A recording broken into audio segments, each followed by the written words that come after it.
Okay. Welcome. Welcome, ladies and gentlemen. My name is Dalton Fogarty, and I am the Undergraduate Fellow of Senate for the University of Sydney, and I will be your MC for this evening.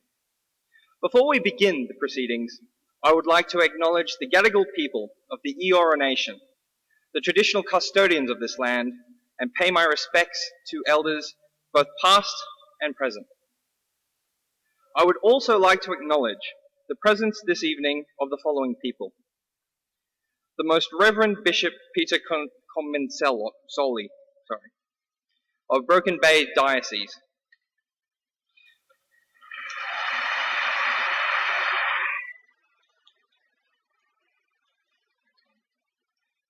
The Very Reverend Father Peter Williams of the Parramatta Diocese.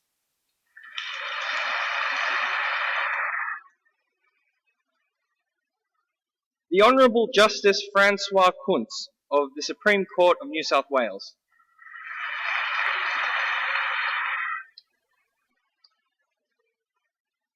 Justice John Hatzitsagos of the District Court of New South Wales.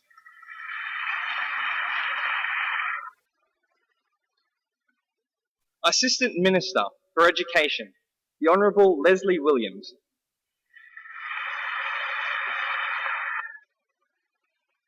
Shadow Parliamentary Secretary for Aged Care, Helen Poley.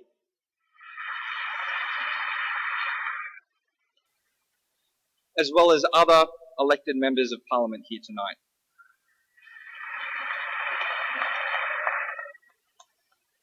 We also have members from universities. So we have Senior Deputy Vice Chancellor of Notre Dame, Professor Hayden Ramsey.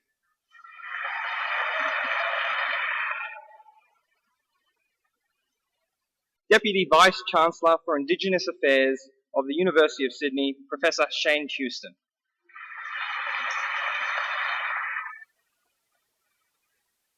The Order of Malta, and the family and friends of the speakers. And of course, I would just like to welcome the audience tonight and those of you watching from overseas.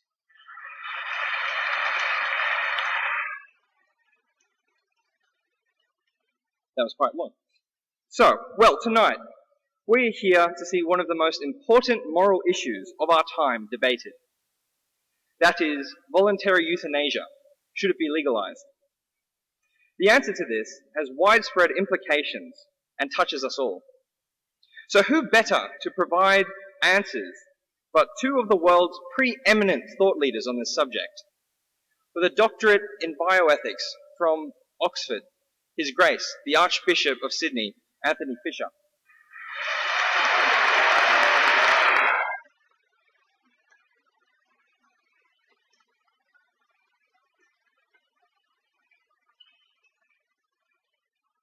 And world-renowned utilitarian philosopher, Princeton's Ira W. DeCamp Professor of Bioethics, Peter Singer.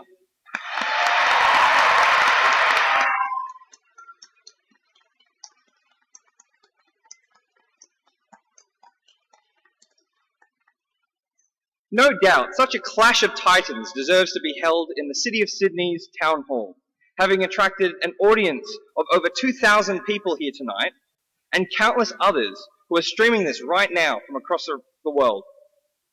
So, tonight's program is as follows.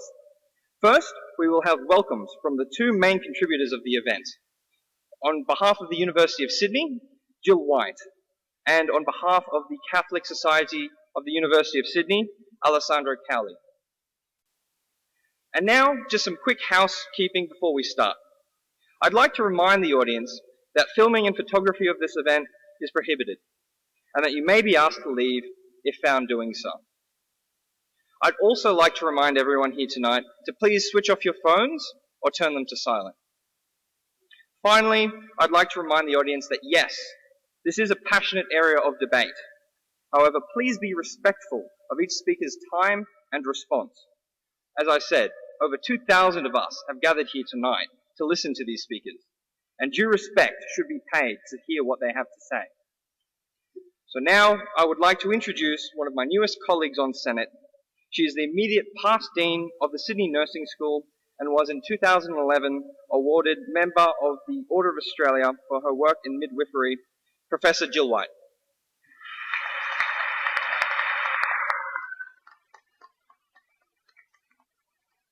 Thank you, Dalton.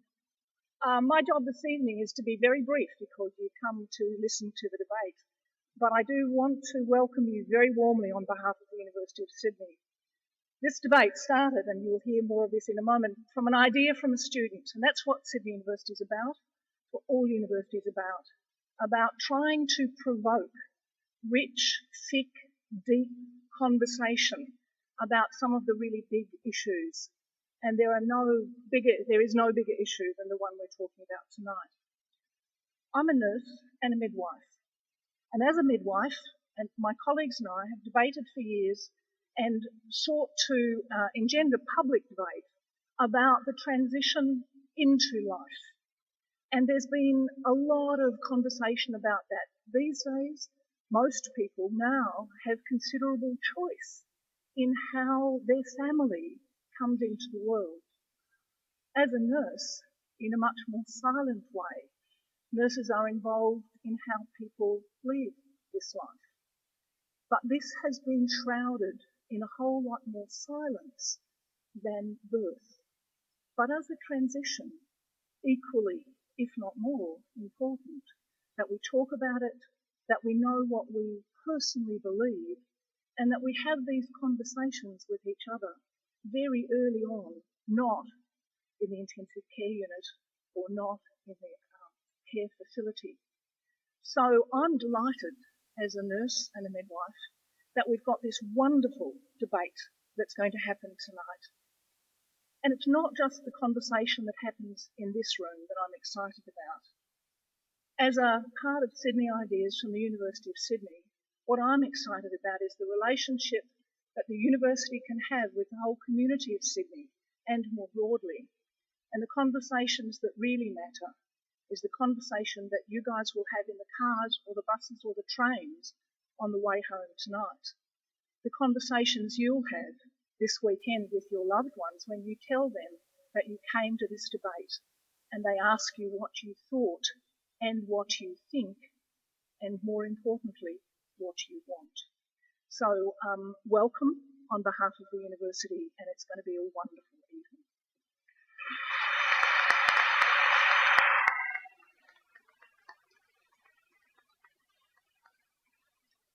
Thank you very much, Jill, for that very warm welcome and introduction to the topic.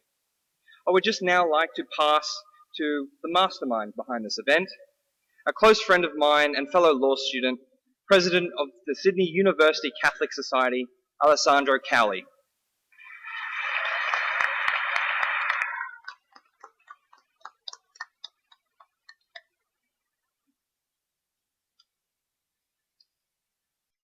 Mr. Scott Stevens, Professor Peter Singer, the Most Reverend Dr. Anthony Fisher, all state and federal parliamentarians, all justices of our courts, Reverend clergy, deans of the faculties of the University of Sydney, professors, lecturers, academics, alumni, invited guests, and fellow students.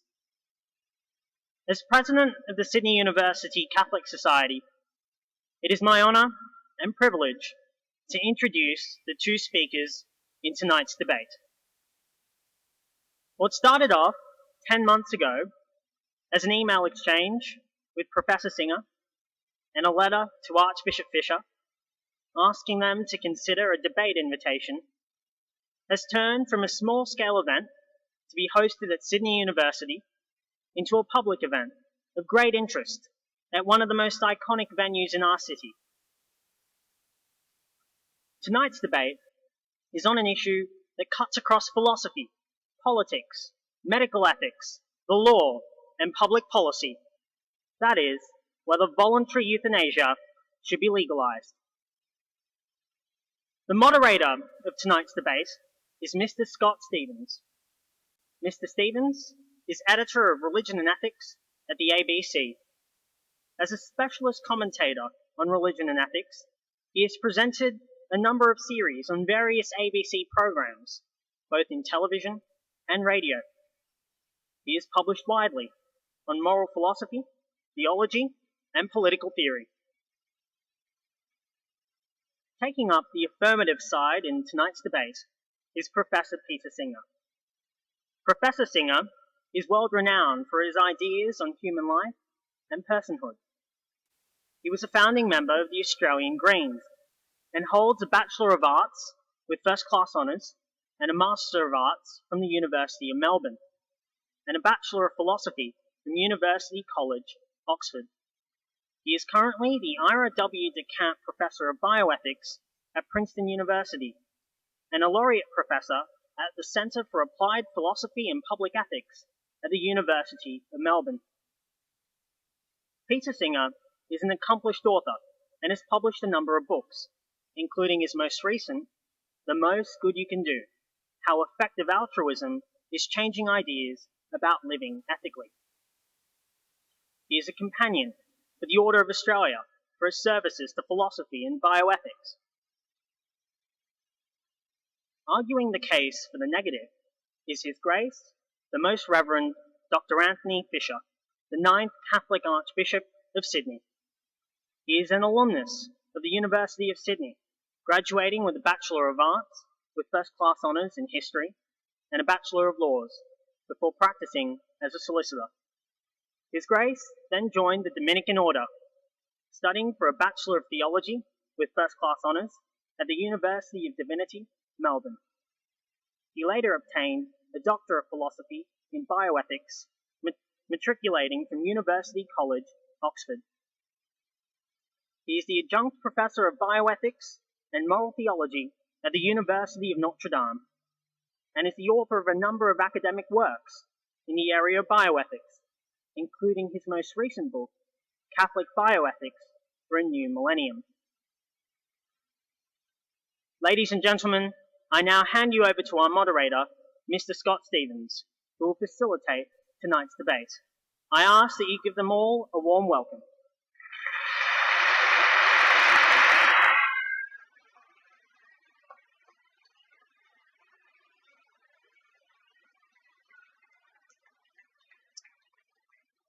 Well, it is a great pleasure to be with you here tonight. I'd like to run through with you the overall structure of the event this evening. But before I do, let me just say something about what I think is one of the more interesting and important aspects of this event this evening. You're no doubt here because you believe that the topic that we're discussing is a very important one. Indeed, it's one of the more important ones in moral philosophy and public debate today. But you're not just here for that, are you? Many people debate this. You're no doubt here because of the eminent status of both of our speakers, that these are extraordinary moral philosophers. But you're not just here for that either, are you? I think there's something different about tonight's debate, which is particularly important given our contemporary political climate. It strikes me that public debate is in a state of extraordinary disrepair these days. If you tune in to a certain ABC television show on Monday nights, you would no doubt be tearing your hair out. That's what happened to me. You'd no doubt be tearing your hair out. That what so often happens under the name of public debate is simple appeal to one's constituents, appeal to one's tribes, not persuasion. I think what really marks out these two thinkers that we have here this evening is not just their intellectual standing, that's there for all to see, but it's also that they both represent extraordinarily generous, deeply humane, and interested, empathetic engagements with positions that are not their own. Both Peter Singer and Anthony Fisher have engaged deeply with thinkers, with philosophies, with moral traditions, not just theoretically, not just on paper, but also in debates, in person. And I think there's something about the capacity to model civil, interested, empathetic disagreement that has never been more important for a time such as ours. So what I would ask, as you watch these two wonderful thinkers engage with one another generously, civilly, and disagree with full respect for one another, I would just underline that when it comes time for you to ask questions later on in the debate, that you mirror that same virtue, that same quality of civility, of generosity. And let's display to one another a bit tonight, shall we? What civil, in other words, non-Q&A style disagreement really looks like. Does that sound good to you?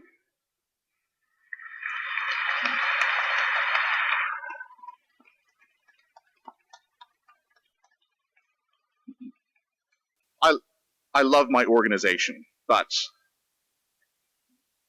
that's not the way to do public debate. This is. Yeah, there we go. So, the topic for this evening is, should voluntary euthanasia be legalized?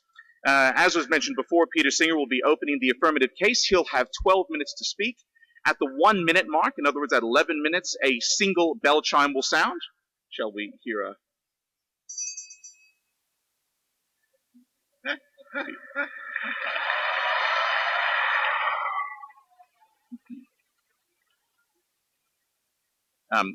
maybe more than a single, but still, you get the sense.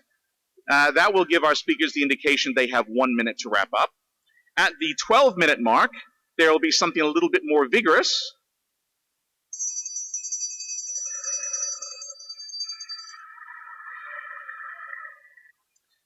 That will give the indication that they are truly done. If that doesn't work, within 15 seconds, I've got a red button here, and there will be, you didn't know there were trap doors beneath the... So they'll have 12 minutes each, and then after each one has spoken, there will be 5-minute opportunity for rebuttal. Again, Professor Singer first, and then Archbishop Fisher. That will go for 5 minutes. At the 4-minute mark, we'll have the same thing.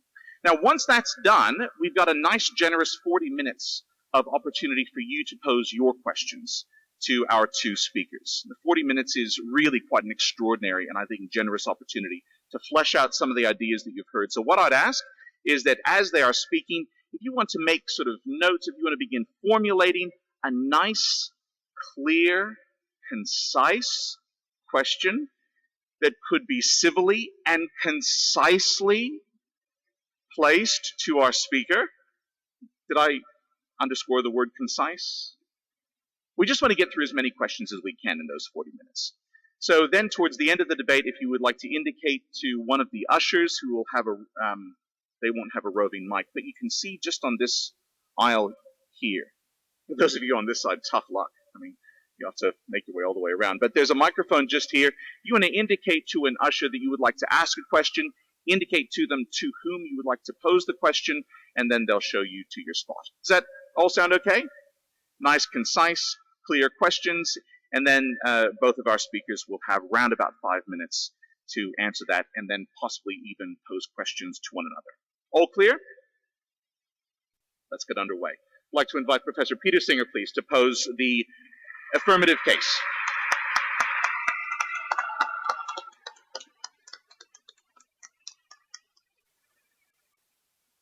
Thank you very much, and let me say I welcome the opportunity to debate this important public issue with Archbishop Anthony Fisher, and I thank him for accepting the invitation. I thank the University of Sydney and the Sydney University Catholic Society and all of those involved in it for having set up this opportunity.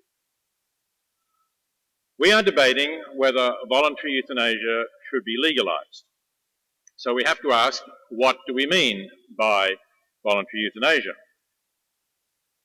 Anthony Fisher debated with Philip Nitschke a few years ago, and in the course of that debate he defined euthanasia as an act or calculated course of omission intended to shorten life with a supposedly merciful motivation. I'll accept that definition, so we don't have to argue about definitions. And of course, we have the term voluntary in there, so that means that the act or calculated course of omission must be performed at the request of the patient. I'd add, at the informed and considered request of the patient. It's important to note that this definition includes what is sometimes known, particularly in the United States, as physician-assisted dying, but I don't want to be accused of sheltering behind euphemisms, so let's just call it physician-assisted suicide. It includes a situation in which a patient, perhaps a terminally ill patient, depending on how the legislation is framed, patients they may ask their doctors for prescriptions for drugs that, when the prescription is filled and when the patient takes the drug, will cause them to die quickly and without distress. The legalization of physician-assisted suicide would permit doctors to write such prescriptions on the request of their patient and after complying with whatever conditions the legislation lays down. This practice is legal in the United States, in the states of Oregon, Washington, Montana, and Vermont. It's also legal in Switzerland. And it will also, I expect, within the next 6 months, become legal across all of Canada, following a recent unanimous decision of the Supreme Court of Canada that struck down as unconstitutional laws that prohibited competent adults who were terminally ill or suffering from grievous and irremediable medical conditions from having such assistance from a physician who was willing to provide it. Now, I acknowledge that personally I don't see a great deal of ethical significance in the distinction between what I've just described and called physician-assisted suicide and the form of voluntary euthanasia that is legal now in the Netherlands, in Belgium, in Luxembourg, and in Colombia, where terminally or incurably ill patients can request a lethal injection from their doctors, and the doctors can, if it is in accordance with their own conscience, give that injection.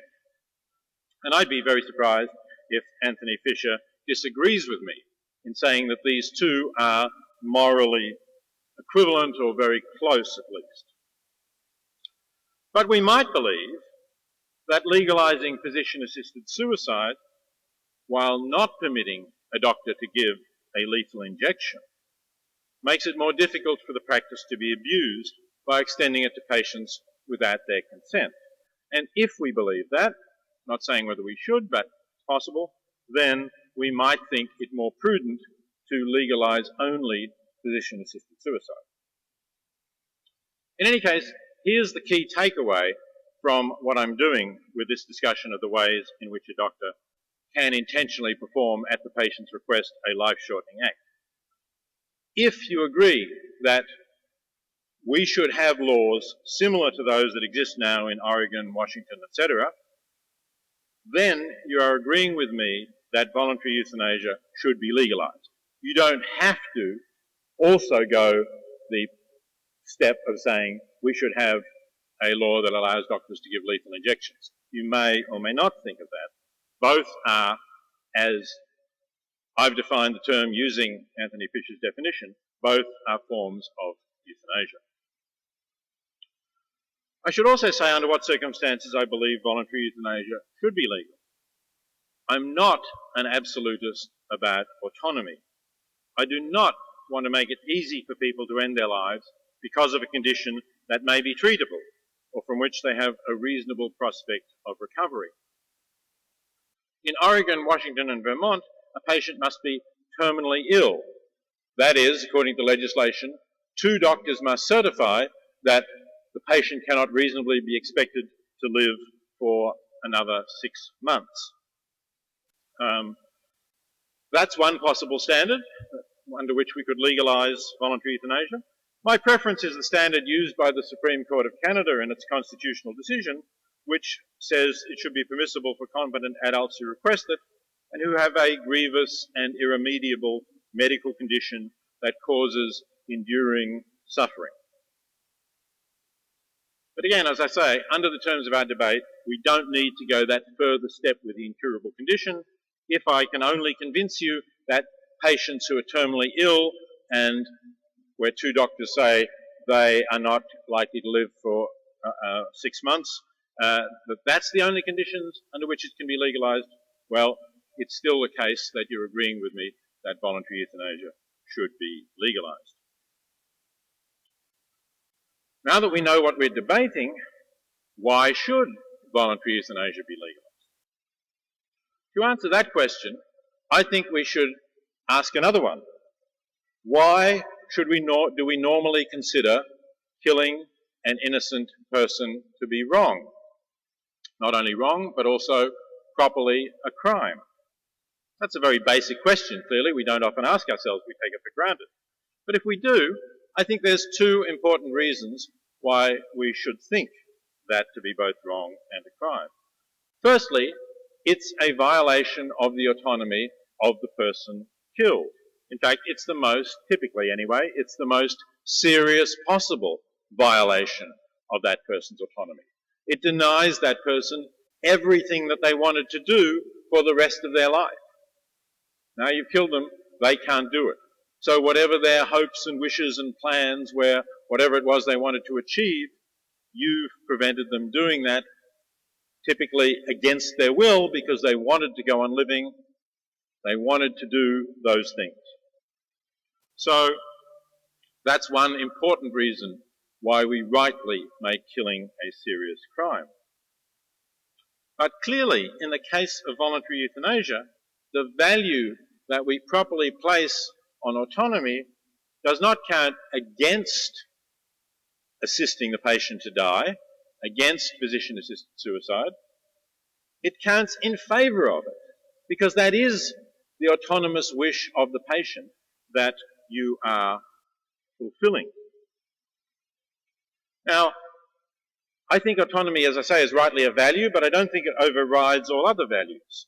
For example, I don't think that a lovesick young adult who's in despair because the one he loves has rejected him or her, and therefore wants to die, I don't think you should regard that as a wish that you ought to fulfill or to assist.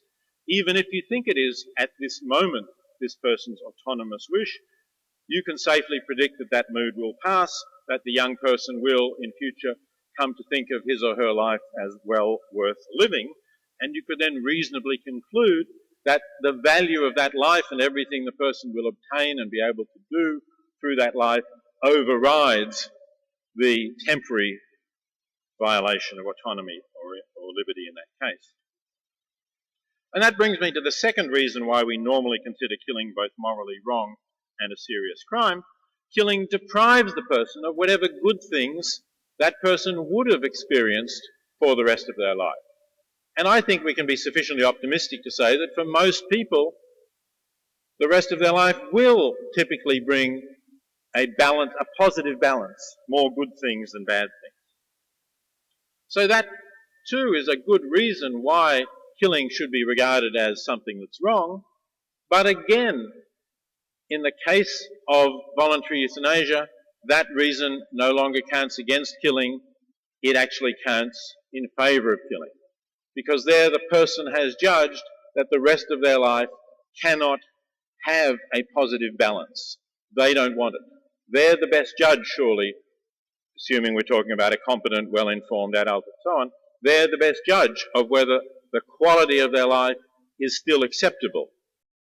And with the informed views of doctors about whether it can be expected to get better or not, they are in the best position to say, no, the rest of my life quest, because it will save the person from bad experience. So I think we can conclude that the law against killing should not be absolute. It gives us no grounds for making it a crime when a competent person requests assistance with ending his or her life and has good reasons based on a terminal or an irremediable illness that has eliminated the patient's prospects of having an acceptable quality of life to make that request. In those circumstances, to assist that person in ending his or her life is not morally wrong and in a free society should not be a crime. Thank you.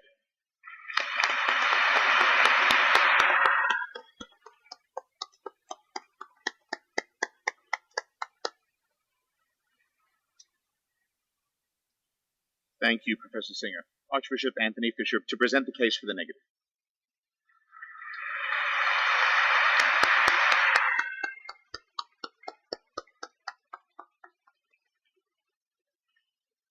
Thank you, Scott, Mr. Chairman, and my alma mater, Sydney University and its Catholic Society, and Peter Singer. The recent film, The Water Diviner, was inspired by a true story of an Australian farmer who travelled to Turkey after World War I to discover the fate of his 3 sons who'd been reported missing in action at Gallipoli. A spoiler alert for those who haven't seen the film, and cover your ears. Towards the end of the film, Joshua Connor, played by Russell Crowe, finds his eldest son, Arthur, still alive. Art tells his father how his youngest brother, Henry, died. He died after being shot by the Turks. He bled out painfully for hours and finally begged his brother Art to shoot him, and Art did so. Art's anguish since killing his brother is evident in the film, but the film portrays his act sympathetically. A parallel story from the next World War is that of the brothers Stan and Butch Bissett. They grew up playing football together, enlisted together, fought side by side on the Kokoda track, until in 1942, Butch was severely wounded by Japanese machine gun fire. The platoon doctor could do nothing more for him than give him morphine. And so Stan held his brother Butch in his arms for 6 hours until he died.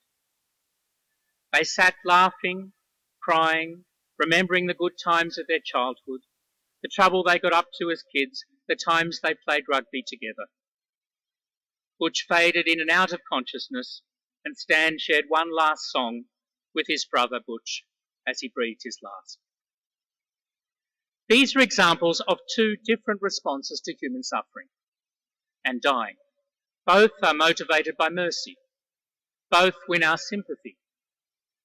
The first says it's better to kill someone than let them suffer. Better to fulfill someone's request to be killed than to resist it. It's premised on the view that some lives are so wretched, or personal autonomy so important, that justifies killing. The second story accepts the reality of physical and psychological and spiritual pain, but deals with suffering not by killing the suffering person, but by giving them every reasonable assistance and accompanying them in love and care. Arguably, that second approach puts a higher value on human life and relationships, but also is more demanding. It asks more of people. Professor Singer's view of life is that its point is fulfilling preferences. Whereas on my view, human life has an intrinsic meaning. It's intrinsically valuable. However reduced our condition, we have a radical dignity from our first breath to our last. And that's the basis of our equality and our human rights. It's the reason we protect even the hopeless. So that while every moral means should be used to relieve suffering, doctors must never kill their patients. In humility, they recognise that sometimes there's nothing more ethically and practically to be done than standing by and investing ourselves in someone's care. Now, many people think that pain and suffering should, where reasonable, be minimised. I agree, as long as we hold on to the where reasonable bit. Where people might differ is that I think the suffering person, killing the suffering person, is never the reasonable way to deal with their suffering. But even if you're agnostic on that question of whether killing is ever permitted, you'd surely agree that if mercy drives us in this area, we'd first be ensuring that everything possible was done to relieve people's pain and suffering. We'd ensure that every person who could benefit had access to appropriate pain management and pastoral care.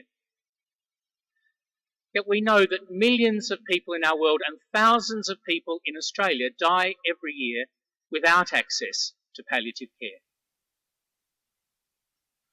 Furthermore, if relieving suffering is what the euthanasia debate is all about, then we have to be honest with ourselves about where that leads. Because euthanasia can relieve suffering not just of dying people, but of the seriously sick, the mentally ill, those tired of life, not just competent adults, but babies, children, the unconscious, the disabled, as Professor Singer has argued elsewhere. In this, he's just being consistent. If it's about relieving suffering, there are a lot more people who are suffering than those who are terminally ill or have some very, very serious medical problem. Of course, relief of suffering isn't the only reason that he or others argue for euthanasia's being legalised. They also argue on the basis of autonomy, that it's what people want, but sometimes they judge that their quality of life is so low they don't want to continue. If it's out of that kind of respect for autonomy that some euthanasia enthusiasts want the euthanasia pill available much more broadly, even to healthy people, even to teenagers. The freedom to die when and how I want can't reasonably be restricted just to the hard cases. No wonder then that wherever euthanasia has been legalised, it's gradually extended to more and more people. It's not that euthanasia cultures are uniquely made up of moral monsters. It's that that is where the logic of autonomy-based euthanasia or relief of suffering-based euthanasia will lead you. Euthanasia regimes, in my view, actually reduce people's autonomy because they embed the social expectation that certain people will elect death. People whose autonomy is already reduced by pain, fear, depression. Yet the message that they are no longer protected by homicide laws and might be better off dead. Having classed the frail, elderly, disabled and others as expendable, the community is likely to do less for them and leave them feeling worthless. So ironically, in the name of autonomy, people's freedom is narrowed and their very lives, the premise of their freedom, put at risk. Till now it's been a defining aspect of our health professions that they never kill or harm their patients.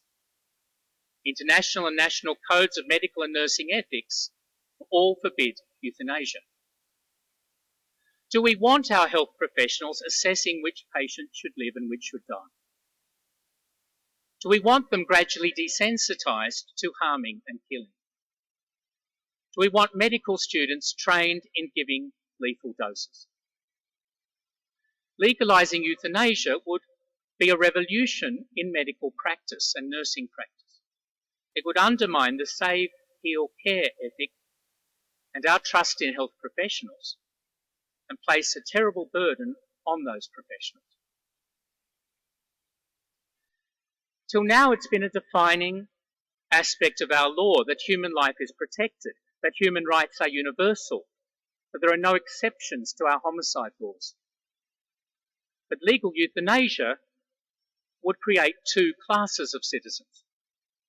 Those whose lives are inviolable, most of us, and those whose lives can be taken, the terminally ill, disabled, and some others. I think the first purpose of law is to protect the innocent and vulnerable. And I think it's that belief that is the basis of most Australians' opposition to state-sanctioned killing, even of criminals. It's that the prohibition on killing is a cornerstone of our law and social relationships and protects each of us impartially and equally. Finally, who dies in a euthanasia culture? The weak, the frail, elderly, the sick, the handicapped, the depressed, babies. No wonder that advocates for the elderly and for those with disabilities oppose euthanasia much of the time. As one put it, we're scared enough already. will be terrified if euthanasia becomes state-sanctioned.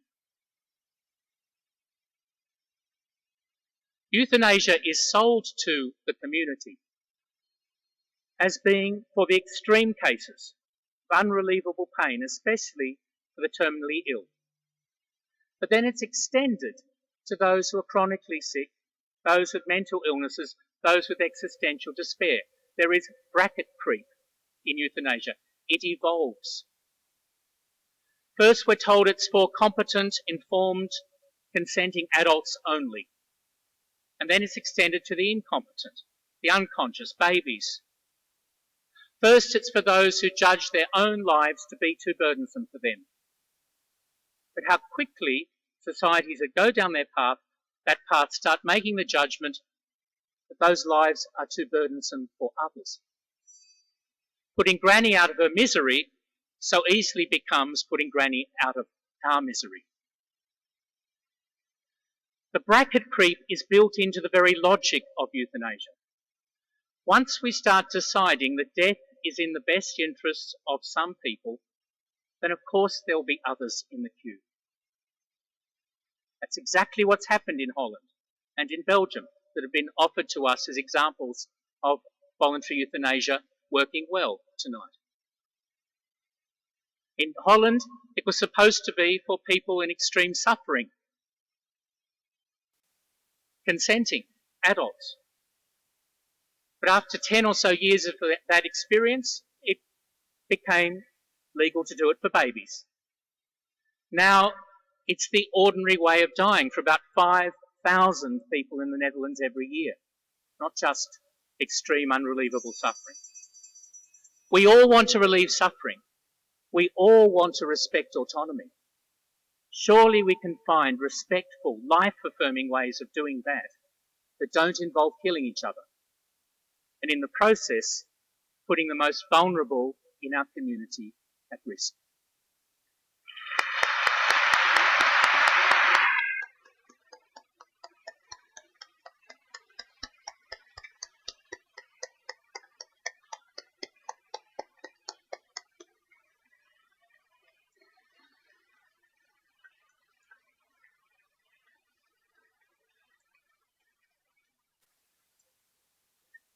I'll invite Professor Singer. You have 5 minutes for rebuttal.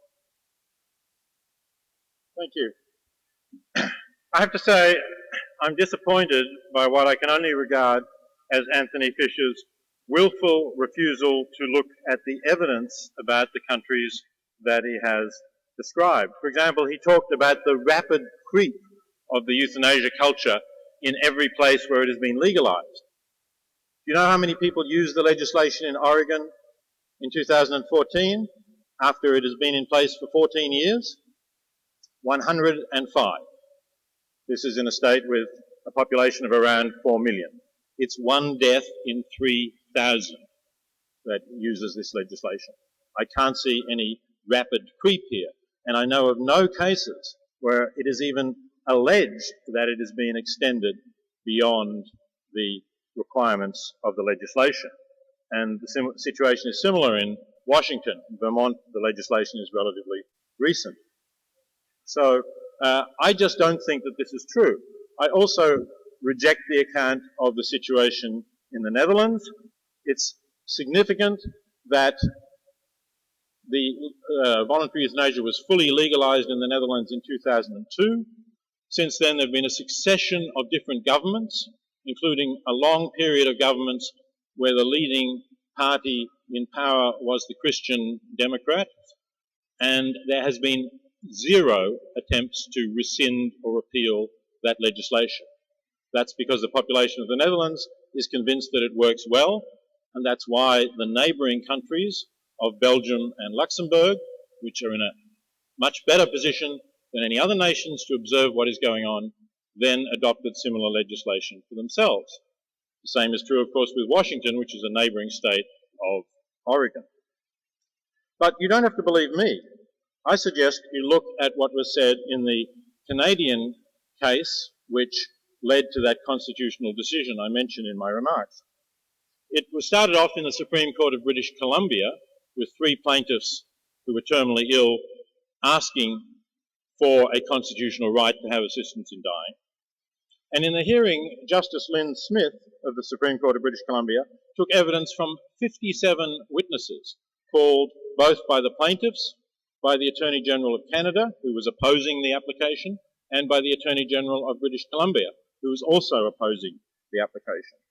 She wrote a judgment of more than 300 pages, weighing, a substantial part of which weighs the evidence she heard, and she concludes, an absolute prohibition might be called for if the evidence from permissive jurisdictions showed abuse of patients, or carelessness, or callousness on the part of physicians, or evidence of the reality of a practical slippery slope.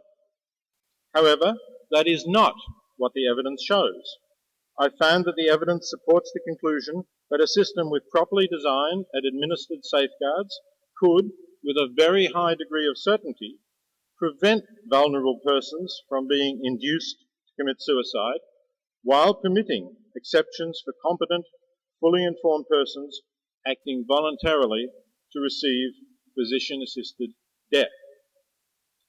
On appeal, the case went to the Supreme Court of Canada, which, as I've said, unanimously upheld Justice Smith's ruling, and on the particular point of the slippery slope, commented as follows.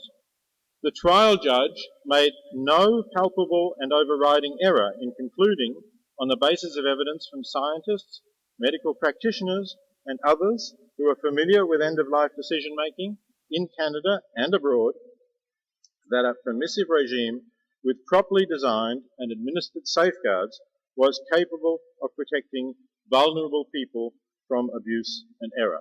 So the Supreme Court found no palpable mistake in the judge's weighing up of that very careful review of the evidence.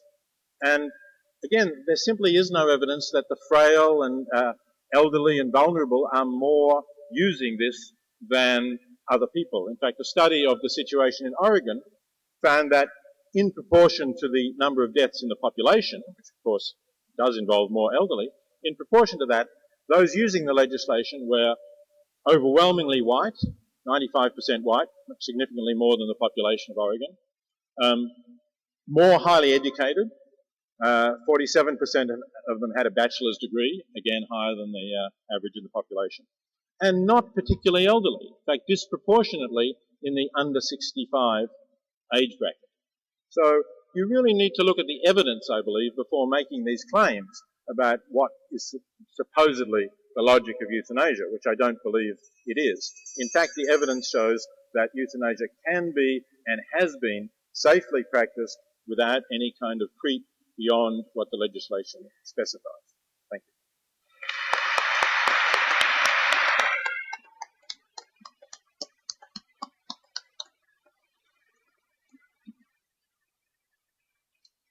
Archbishop Anthony Fisher, you have 5 minutes for rebuttal.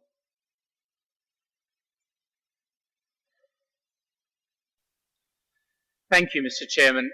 I'm very encouraged that Professor Singer wants such a conservative regime of euthanasia. I think in many of his writings he argues, in fact, for a much larger group of people to fall under the ambit of those who might be killed, either choosing it or others choosing for them. But at least for now he wants to keep it very restricted. A permissive regime with many watertight safeguards. And he points us to the places who've achieved that. Well, let's look at those quickly. In Holland, Professor Theo Boer of Groningen, a long-time euthanasia advocate on the euthanasia, several of the euthanasia review boards, recently, just this year, said he now opposes the legalisation of euthanasia and recommends to other countries they don't go that way. Why? Because of the rapid acceleration of euthanasia in Holland. In the last 5 years, the number of cases have doubled to 5,000 a year. It's not the rare event that it's been suggested tonight. It's now become, he says, the default mode of dying for many people. And he says as a result, there's intense pressure on doctors to assist in euthanasia. There's travelling end-of-life clinics administering lethal drugs with no prior doctor-patient relationship with the particular people who are given the drugs. And there's a campaign in Holland at the moment that the euthanasia pill be available to everyone over the age of 70, no questions asked. Euthanasia has been used there for much broader, less serious reasons than the ones for which it was first sold to the public, like sight impairment, autism, tinnitus, people with psychiatric illnesses, dementia, loneliness, who feel they're a burden to others. Or we could go across the border to Belgium. The Belgian Parliament in 2002 legalised euthanasia with an R rating for adults only. A decade later, they gave it a G rating. Children can have it now. The bracket creep is real. Professor Raphael Cohen-Almagor in the Journal of Medical Ethics, again only a few weeks ago, wrote that he supports voluntary euthanasia in principle, but not in practice after the experience in Belgium. Again, rapid increase. It's now up to 2,000 cases a year in that country. Half the cases, it's believed, are not reported. It now includes incompetent, demented, depressed people, people who are tired of life. And he gives a whole range of reasons for being suspicious, despite his actually being in favour personally of euthanasia. Or we could go to Oregon, as was presented to us, where voluntary euthanasia is very restricted indeed. In fact, as normally understood, it's still not allowed there. But physician-assisted suicide is. And we're told from the most recent study that in 40% of the cases, it's not, in fact, about suffering. It's not that kind of terrible, hard medical case, such as Professor Singer put to us, but people who are afraid that they are being a burden upon others, especially upon their families, who are electing for physician-assisted suicide. You can't contain this to these hard cases that are offered to us. Once you accept the logic that some people are better off dead and we're going to make them dead, we're going to enable that, out of respect for freedom or out of a desire to relieve suffering, well, of course there are others in the queue. I'm very glad that Peter Singer wants to put limits on that, at least for now. But I am very doubtful about the ability to do so. This year, past, Nathan Verhelst, 44, in Belgium, was euthanized after a sex change operation that didn't turn out how he liked and left him so depressed he wanted to die. Jeffrey Spector in Switzerland as a preemptive strike because he had a very slow growing tumour and he thought one day he'd be a burden on others. Gottlieb de Trova in Belgium, against the advice of her GP, without her family knowing anything about it, but because she was despondent after a relationship breakdown. I want limits on it too, like Professor Singer. And I think there's only one limit that works, the one that civilizations down through the centuries have found works. That is, love and care for everyone, respect and protect every human life, and especially those who are most vulnerable.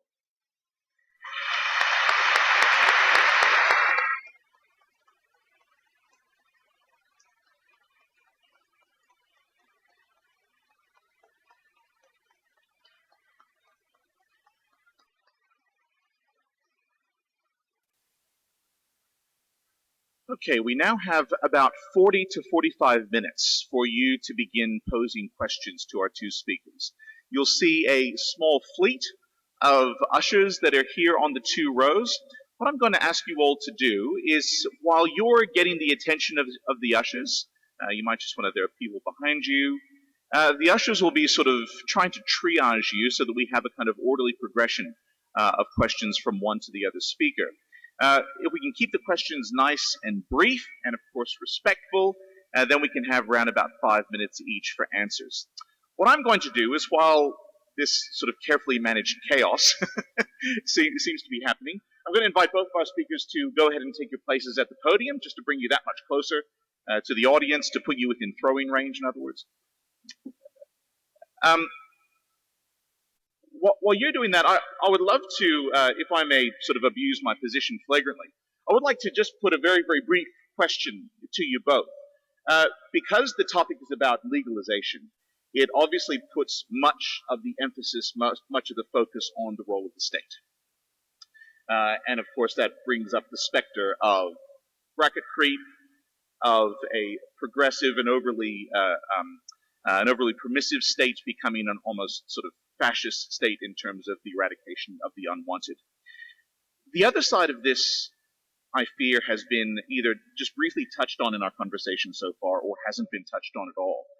I wonder about the tacit pressure on those, Archbishop Anthony made a brief reference to it before, the tacit pressure on those that may feel as though they don't want to be a burden to their children, and therefore maybe take a decision in order to, in other words, they feel pressured because they don't want to be a burden to accelerate their death or to take themselves out of the equation. But I also wonder, I suppose, and I put this specifically to Archbishop Anthony, about the other cultural factors that are involved here. It's not just a matter of legalization. It's also the fact that children have dispersed to the wind and are no longer close to their parents. It's the fact that death is increasingly mediated by institutions and not surrounded by family. In other words, I just wonder, I'd love for you both just to weigh in on the more social aspects of this that maybe can't simply be comprehended by this or that piece of legislation. Professor Singer, could I invite you to respond first? I'm not. I have to admit, I'm not totally sure what exactly your question is. You're asking us to comment on a social situation. We're discussing a rather narrowly focused question: whether we should legalize voluntary euthanasia. We're not trying to analyze why people wish to have voluntary euthanasia. I think there's a whole host of reasons for that. We're not trying to talk about whether there's a breakdown in medical practice, although Anthony Fisher did mention that, I think again without any evidence of such a breakdown occurring in places where euthanasia has been legalized. So I'm sorry, but I'm not going to accept your invitation to discourse about why there may or may not be this demand. Fair enough. Well, perhaps I could.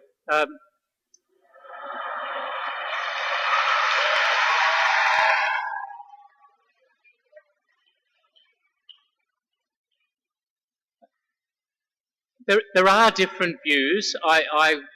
Look, we've all got shameful things in our past, and one of mine is that I was a lawyer. But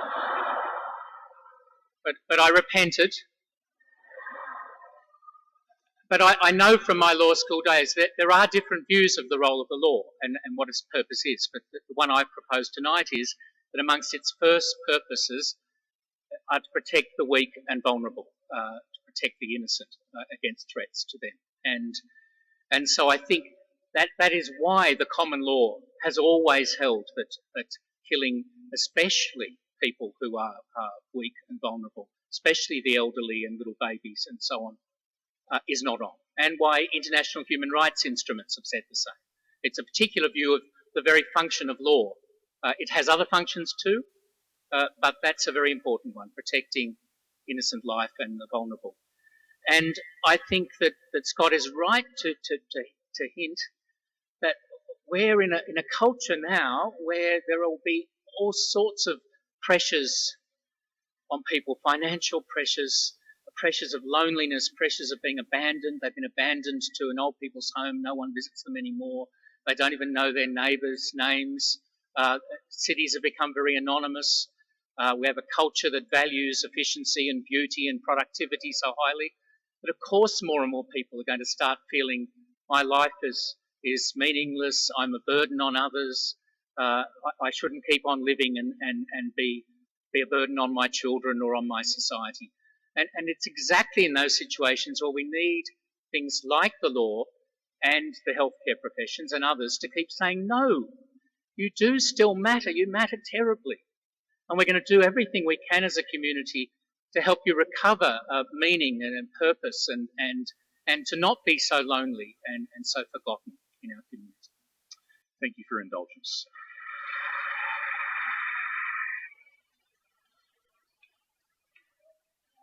Our first question, I believe, is to Professor Singer. So, first of all, thank you to Professor Singer and also your Grace for the debate and for your points forward. My question, Professor, is related to the effect of euthanasia on medical progress. So you mentioned about in Oregon, since it's been introduced in the last 14 years, only just about 100 people have decided to use this option. Well, the same could be said for abortion in Australia. When it was first introduced, very few people used it. Now, statistics stand that it's 83,200 abortions annually in Australia alone. In the States, this figure is in the millions. Now, in regards to the effect of euthanasia on medical progress, as this goes down the line and becomes more acceptable, a large amount of... Sorry, you were asked to ask a concise question. We might not just get to a nice ramble on quick about questions abortion. here. In terms of medical progress, it's been due to a lot of clinical trials in the terminally ill. So a key example is in children's cancer. Every single child that comes through the oncology hematology system is enrolled in an international database, right? And as a result, this is why we have the most... Anyway. Sorry. So my question is, will euthanasia in time inhibit medical progress? No, it won't, because it will still be a small minority of patients who use it. And despite Anthony Fisher's attempt to suggest that in the Netherlands this is now the dominant form of death, the facts are very clear. 3%, 5,000 out of about 150,000 deaths are using euthanasia in the Netherlands, which is, as I said, much more than it is in Oregon, admittedly, where it's 1 in 3,000. It's a hundredth of that. But still, there's still 97% of deaths that are not using it. So I think there will be plenty of evidence if people want to use patients for data gathering or medical research, which is, with the appropriate consent, a proper thing to do. I don't think that progress is going to come to an end because a small number of patients decide, usually when they are already quite close to death, that they wish for physician assistance in ending their lives. Archbishop Fisher, would you like to respond? Or Just a quick comment. I do think it's been a powerful driver in medical progress that doctors have wanted to save, heal and care. That's driven us to keep pushing at the boundaries of what more we can do, doctors and nurses, to save and heal and care. And we've come a long way in a short time, in a century, really. Well, I do wonder what the effect would be if we thought, well, a lot of geriatric medicine, a lot of chemotherapy, a lot of palliative care, a lot of what we do towards the end of life, there isn't the same drive because we think that actually that's probably better dealt with by people electing to die earlier. It's more cheaply dealt with, it's more autonomously, it's more mercifully, whatever your reason for favouring that. So I think the question might be right that it will have some effect on the progress of healthcare. I don't know how much. our next question is to Archbishop Anthony.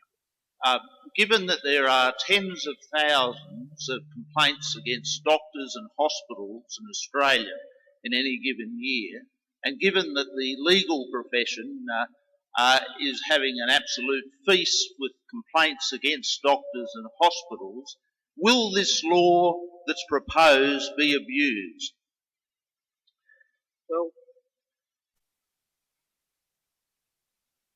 I've heard people say it's happening anyway, so let's legalise it and then we can regulate it. It'll come out in the open, it'll be better controlled. And I think, of course, the people that say it are pro it anyway. People don't say child abuse is happening anyway, speeding's happening on our roads anyway, let's legalise it and bring it out into the open and regulate it. No, we think it's bad, so we're not going to do that. We're going to find ways of discouraging it. But we do know at the moment that there are many complaints made about our medical profession. I think mostly we have a very high medical and nursing ethics in this country, very high standards in those things. But you do hear many complaints, as we just heard. Why would you imagine in a regime that now allows some killing of patients that suddenly everyone's going to become ethical overnight? We're going to stop having these complaints anymore. Surely you've just added one more opportunity for some kind of shady practice, such as people are complaining of already. Professor Singer. Yes, I would like to respond to that. In 1997, together with colleagues from the Monash University Centre for Human Bioethics, where I was working, and Professor Peter Baum, who's a professor of community medicine at the University of New South Wales, we published the results of a survey of Australian physicians about their end-of-life decisions. And that survey showed that the physicians admitted to ending the lives of patients without their informed consent at a higher rate than a study of the Netherlands had shown occurred there. Now, we were not really surprised by this, because clearly if you're in a situation where it is illegal to carry out voluntary euthanasia, where you could be on very serious criminal charges, you may be very hesitant about having an open discussion with your patients about how they would like to end their lives and whether they would wish for assistance, especially as others in the healthcare team may not share your views about that situation. So I think that there is good reason to believe that there is actually more abuse going on in societies like ours, where doctors cannot have this discussion as openly as they can in jurisdictions where it would be fully legal to do so. Third question from the other side. Yes, terrific. Just. Thank you. Professor Singer, my name is Daniel Pask, and I have spina bifida meningomyelocele, which the first 23 infants who were killed by the Groningen Protocol also had. They were judged to be in hopeless and unbearable suffering, which those people simply are not. My question is this. Much euthanasia occurs with the objective of avoiding future suffering, with the euthanasia of infants such as myself, or such as I once was, as a good example. However, as the literature on advanced care directives has shown, it is notoriously difficult to predict the level and type of suffering that one may experience at the end of life, and thus to make those sorts of decisions based on the avoidance of future suffering, both either for the extension of life and the acceptance of medical treatment, or in this case for euthanasia and assisted death. So I wonder how Professor Singer would reconcile that difficulty of predicting future suffering with the safe legalisation of euthanasia. Well, again, let's be clear what we're talking about today. We are not discussing infant euthanasia because that cannot be voluntary. It's a different question, whatever views one has. We're also not discussing advanced directives. That's a different topic. We do have possibilities of advanced directives already in Australia. Patients can legally give directives which lead to their lives being ended through the withdrawal of treatment. And, you know, that's, again, another question. But what I am talking about, what we have agreed to debate, is the legalisation of voluntary euthanasia, which requires only that the patient requesting it have a present state that they do not consider acceptable. It does not necessarily refer to an evaluation of a future state that they are not now experiencing. Of course, the possibility that their state may get worse is something that will be a factor. But one of the advantages of the system that I've talked about in Oregon and Washington and Vermont is that you can ask the doctor to write you a prescription by which you can end your life. as long as you're within that 6 months window of expected life. But you do not have to use the prescription as soon as you get it. As I mentioned, 105 people in 2014 used a prescription in Oregon to end their lives. But 155 people obtained a prescription. So 50 of them had the prescription and did not use it. Why? Clearly, they wanted the reassurance that if things got really bad, they had the means of delivering themselves from that situation right there and could take it when they wanted to. I think what that shows is it's a different sort of situation from advance directives. You can wait until the situation does get too bad, and therefore the problems that you described, which do exist and where I think there's a balance between the value of having the advance directives and the risk of not being able to accurately predict the future situation, that is simply not really germane to the legalization of voluntary euthanasia in the manner that I've suggested. Archbishop Fisher, would you like to either respond or pose a question?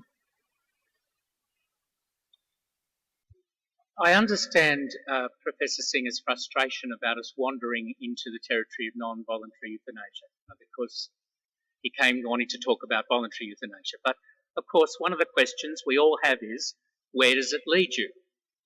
And in Holland, which has been offered to us, the Netherlands, as the great example of the country with the longest experience, the most cases of any country in the world of this, they went from it being only consenting adults, that was absolutely clear in the original medical protocols and then in the change of the law, to adopting the Groningen Protocol that our questioner raised, which was directed particularly at children with spina bifida and some others. So it does go other places once you admit the mindset that says we're going to judge who'd be better off dead.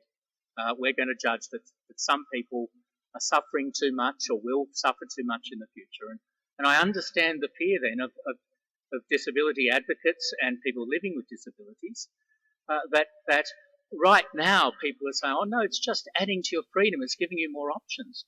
At the same time, it's putting out a message that you're less worthy of protection by our laws, that you're in that other class of people that now the laws of murder don't apply to quite so strictly, that we think you might be better off dead and maybe you should be thinking that way. So I entirely sympathise with the view suggested by our questioner that people with disabilities will be encouraged to have lower self-esteem, lower aspirations for their lives, and those caring for them to put less energy into caring for them and giving them opportunities in life, because we've bought into the mentality that says some people are better off dead, we're going to allow, in certain cases, for them to be killed.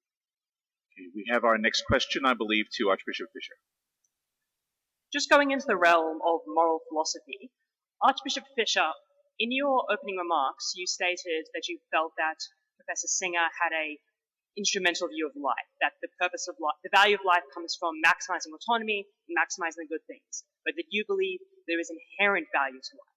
Would you mind elaborating a bit on that and justifying why you think that life has intrinsic value in and of itself? Okay, thank you. That's a very important question, I think. Let me be clear, this isn't just a weird kind of religious view that people that wear strange clothes like me hold to.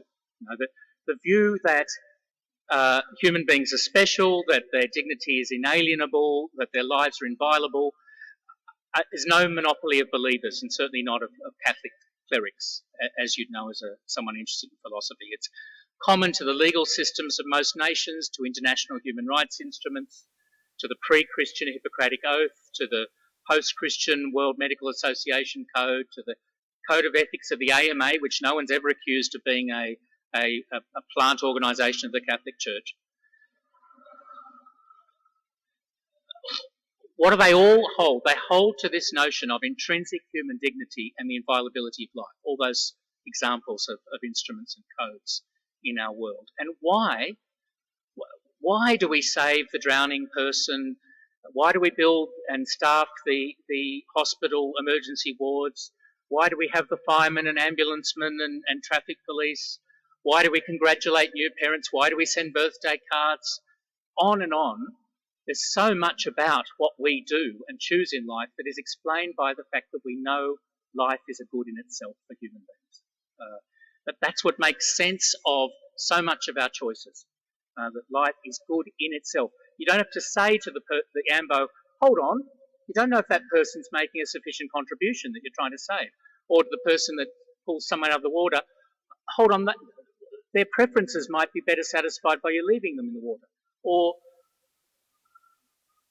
any of those judgments. We just know life's good in itself and it's worth saving and promoting and passing on to children and so on. And that is why, whether you are the leader of this land or you're one of the guys that lives in a cardboard box in the town hall station just below us, we revere both equally. Their life is equally valuable, whoever they are, because there's something intrinsic to human beings that we think is inalienable and that means their lives are properly inviolable.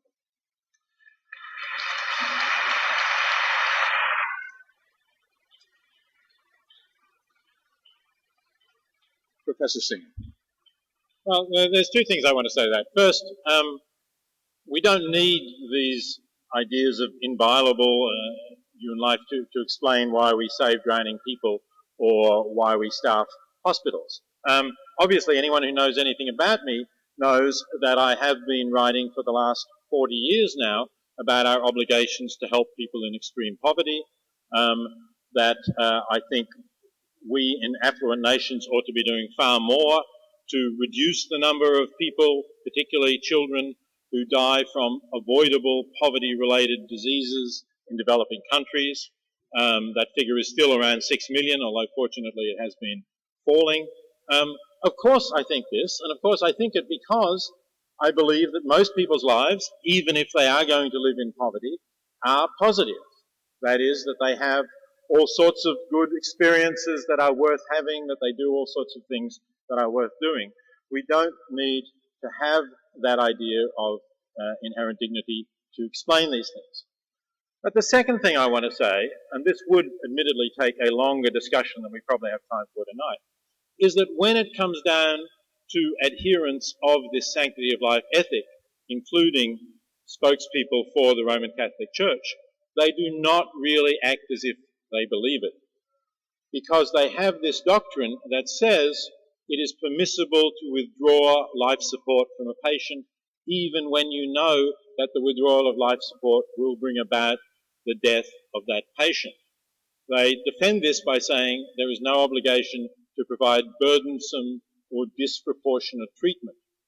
But if you ask what makes the treatment disproportionate or burdensome, it's sometimes very mysterious. For example, this doctrine was applied and endorsed by the Roman Catholic Bishop of New Jersey in the famous case of Karen Ann Quinlan, a woman who was in a long-term coma, where the parents, who were also Catholic, with the support of their bishop, asked the court to withdraw the respirator from Karen Quinlan. Now, if that is supposed to be because the treatment was burdensome, where's the burden? She was unconscious. So if you want to withdraw the treatment, it has to be that you think life must have some positive quality to be worth supporting. Otherwise, it's very difficult to see why you would think that it's you ought to withdraw life support, knowing that Karen, or believing anyway, actually she didn't die immediately, but believing that she would die if you did withdraw the respirator. So really, there are many cases like this. In fact, every 13 minutes in Australia, life support is withdrawn from a patient in an intensive care unit. The church does not go around saying that this is a terrible thing, because it accepts that this is a reasonable thing to do under the circumstances. But it can't really make sense of that while saying every life is of equal value, even if you're in a coma, even if you're going to die in an hour or in 24 hours, every minute is of equal value. That doesn't really make sense given current medical practices, which the church does not oppose.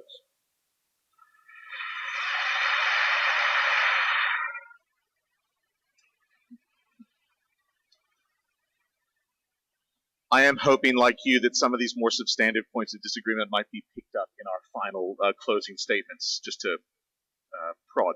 Our next question, I believe, to Professor Singer. Professor Singer, thank you, Your Grace. Professor Singer, my question is, are people with severe dementia capable of realising their best preferences? And if not, is there any reason why they should not be euthanized, particularly since they can be such a drain on the resources of those people around them? Look, I've said this a couple of times tonight. We are debating the legalization of voluntary euthanasia. People with severe dementia cannot request voluntary euthanasia because they are not competent adults. I've said many times this is a law about competent adults. There are many other topics we could debate.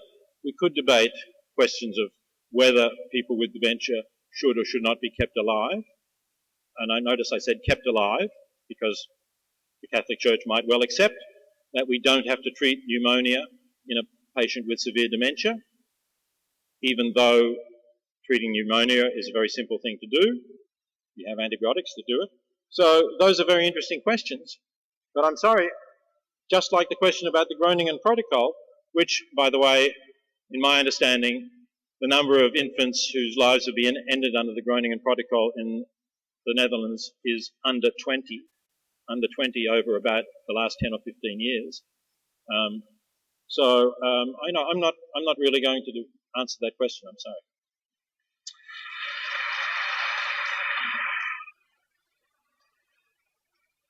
Archbishop Fisher.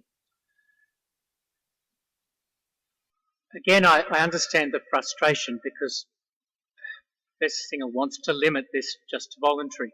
But of course, just like I'm not going to refuse to discuss withdrawal of treatments and say that's not in the topic. That's not euthanasia, not defined so in law or in medical practice. Therefore, I'm not going to answer the question. I'm quite happy to enter that debate. And I think the reason people ask, well, what about people with dementia? What about people with severe handicaps? What about people in comas, such as the feeding case that the professor himself raised from New Jersey? Why do people ask that? Because they're trying to get to the bottom of what are your real reasons? What are you really about when you're doing this? Where will it lead us as a community? So I think it's perfectly reasonable to ask, and I'd be saying clearly in a euthanasia regime, people with dementia will be more and more at risk, and that's what the two recent critics I mentioned, both of them pro-euthanasia, the one in Holland, one in Belgium, have both said that they think people with dementia are particularly at risk in their two countries. On the withdrawal of treatment question, of course doctors have always understood that when they're trying to save, heal and care, they are taking risks, hopefully only reasonable risks, and there are times when they can't fix everything and make everything nice. And there are times when there are things they could do, but the burden it would put on the patient would just be too great to get them a bit more life. And so sometimes it's perfectly reasonable to say, we've done enough. We're going to keep loving you, we're going to keep caring, we're going to keep feeding, we're going to keep keeping you warm, keep holding your hand, but enough. No more transplants, no more complicated remedies. Perfectly reasonable. Do we put on those doctors and nurses' backs the thought that really they're killers? Because really they could have kept the person alive a few more minutes or a few more hours. And I'd say no, because that's not their intention when they do that. They want to keep you as comfortable as possible for as long as you're going to live, but they're not trying to shorten your life. Of course someone else might give you morphine or take you off life support because they want you dead. And then it would be euthanasia or something worse. But if the reason they're doing it is a perfectly reasonable one, such as that it's just too burdensome on you or it's not working, then we shouldn't put on their shoulders the accusation that they're the equivalent of people who commit homicide. Yes, our next question.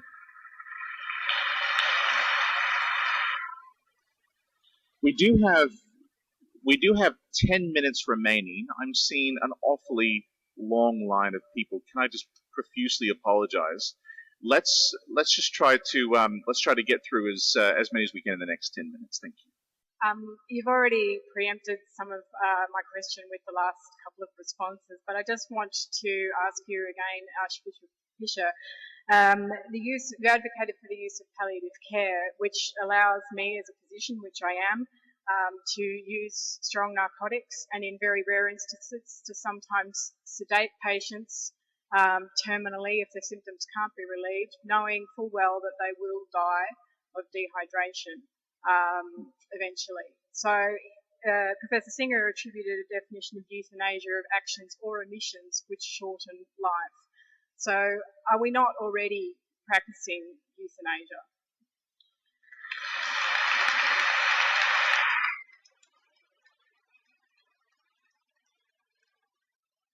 I think it's a very good question because I think it's in a lot of people's minds. It looks like euthanasia.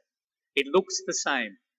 But of course, the definition I offered and that Professor Singer so generously said we'd go by tonight wasn't an act or calculated course of omission that causes death, that is intended to cause death. And so we've still got to ask, why do you do it? Now, there would be some people in palliative care out there that are making the judgment, I wish she'd just hurry up and die for her sake, for the family's sake, for our sake, for whatever reason. And I'm going to keep upping the dose until I make sure that happens. And another palliative care physician will say, no, I want to keep her as comfortable as possible and I'll keep upping the dose until I'm confident there's no pain. Now, it looks the same to people on the outside, but it's hugely different to you and to who you are, what you're about. Am I a saver, healer, carer, or am I someone that is sometimes choosing deliberately to do things that shorten life? And I think, as I say, a reformed lawyer, we know there's a difference between someone that deliberately goes out running over old ladies in their car and someone who distractedly playing with their radio bumps into someone and someone again who gets a flat tyre and veers into someone. What's the difference? What makes one homicide, one manslaughter and one not a crime at all? Intention. It really goes to the heart of so many of the judgments we make in healthcare or in ordinary life. Professor Singer.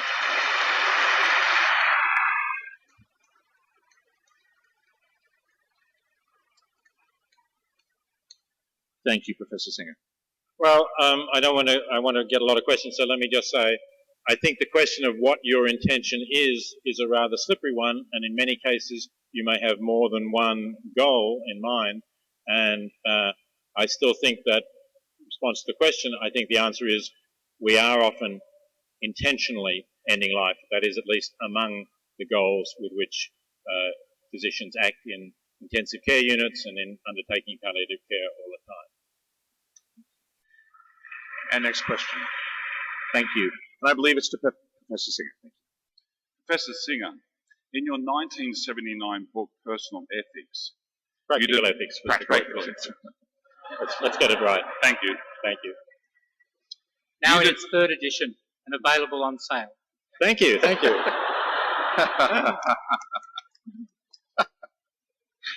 You deny personhood to newborn babies. Look, I'm sorry, I'm not going to discuss this topic. I've said it many times. Fine, Would you please not ask questions? But the reality that? is that there is a slippery slope heading other places, and your own writings admit that when you say, quote, that newborn babies rank less value than the life of not a question. A dog, this is a statement. Okay, and that you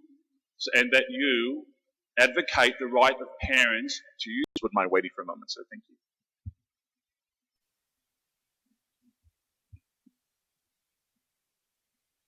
This is directed to Professor Singer. Thank you. Thanks so much.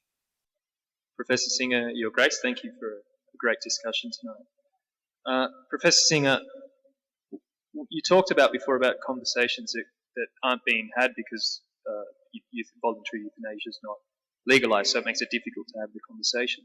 What about the conversations that are being had?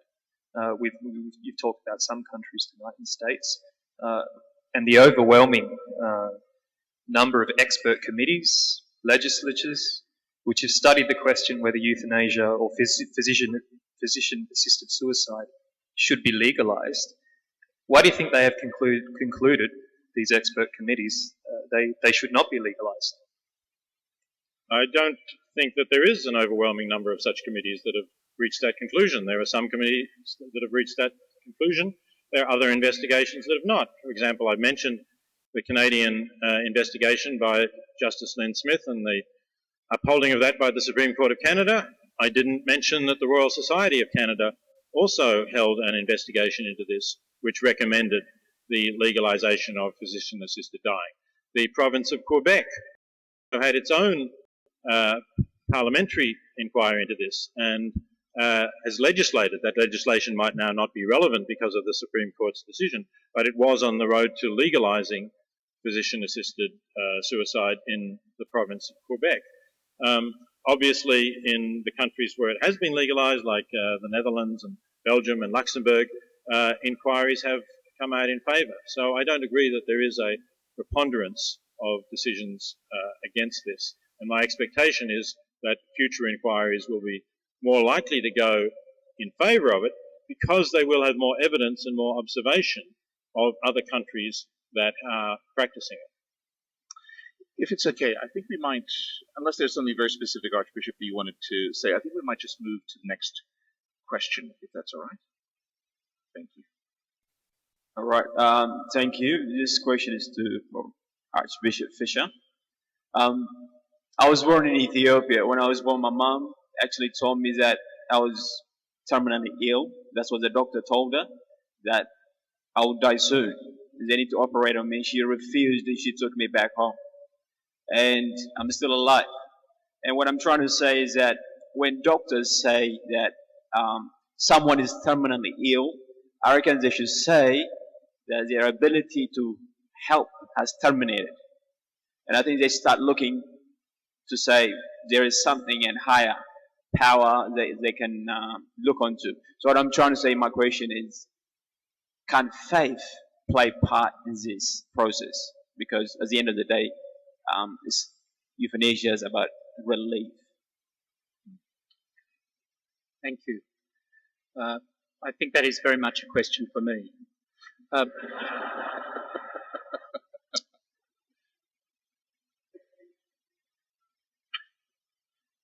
I do think faith's quite important here, but let me say to begin with that I think it's interesting that people commonly divide over issues like abortion or same-sex marriage along religious lines. Not entirely, but commonly. But over this issue, it seems to cross the usual faith and political divides. The idea of the preciousness of human life is no monopoly of Christians or of believers.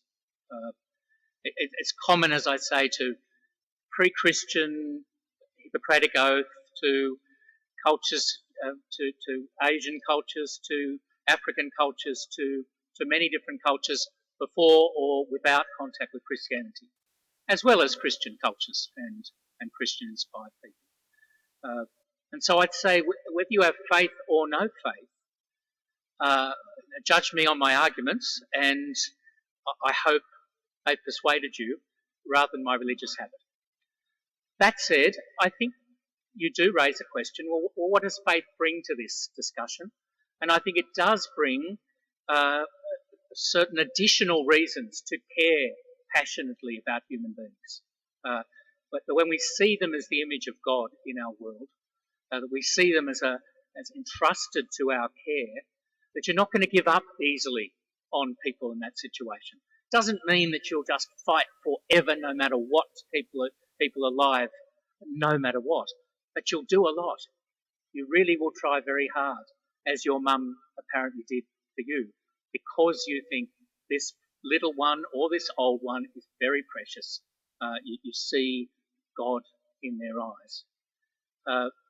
As a pastor, I have cared for people who were dying, and some of them had very hard dyings. And I think that I sympathise with why people would want that to finish. Christians are we don't get a free pass on this. It's not like having faith fixes it all for you. We're in there with the rest of humanity trying to make sense of suffering and of death, and we don't pretend there are easy answers to it. But what I do think we do is walk our talk about really investing ourselves in hospital systems, in hospice care, in palliative care, in medical research, in one way or another, try to be in there helping the little one like you as a baby in Ethiopia, or the old one and everyone in between as best we can.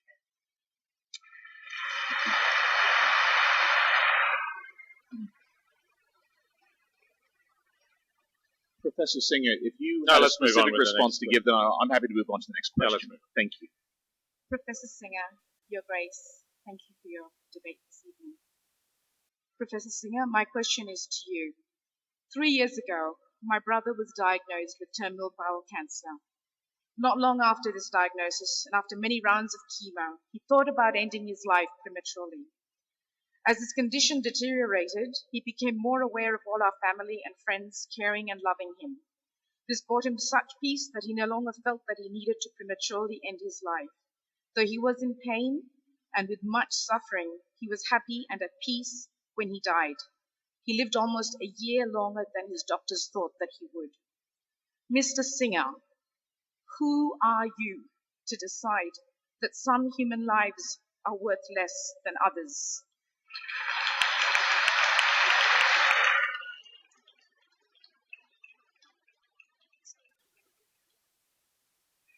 I don't understand the connection between the description of your brother's situation, or for that matter, anything that I've been arguing, and your claim that I am deciding for anyone else when they should live or die. On the contrary,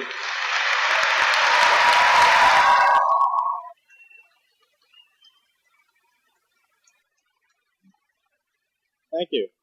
On the contrary, it is the position of my opponent that many people should not be able to decide for themselves how long they live when they have a terminal disease or a grievous and irremediable medical condition. My position is that I am advocating voluntary euthanasia, the legalization of voluntary euthanasia.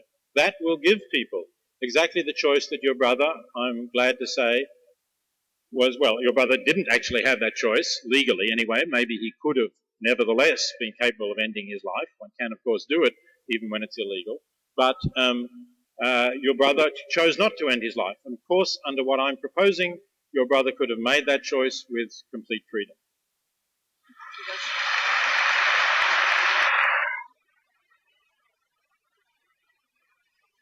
I think we have time for 2 more questions. Thank you.